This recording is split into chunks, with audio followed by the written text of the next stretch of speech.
Hello mga kaitsi, magandang buhay. Ayan, talagang maganda ang buhay dahil maslayan mo lang natin. Kahit nga sa picture lang ang ating Bibi Biancy, ay maganda na ang buhay natin. Ayan, magandang umaga po.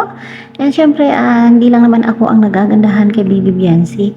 Kasi di ba maalala natin nung nakaraan na sumama siya sa pag-vlog ni Kalingap Rab doon kay Mariel, ay talaga namang napahanga si Mariel sa kagandahan ni Beyonce. Ayan.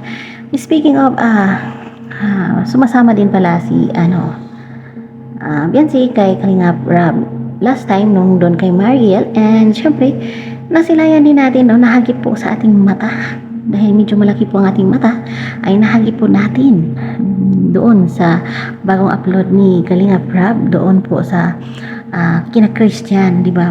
Pumunta sila Kalingap Rab sa pabahay, sa ginagawang bahay nila Christian, at doon nahagip po ng ating malaking mata ang kagandahan ni Bibi Biancy. At syempre, love na love naman natin yan. Lahat naman ng mga angel is magaganda.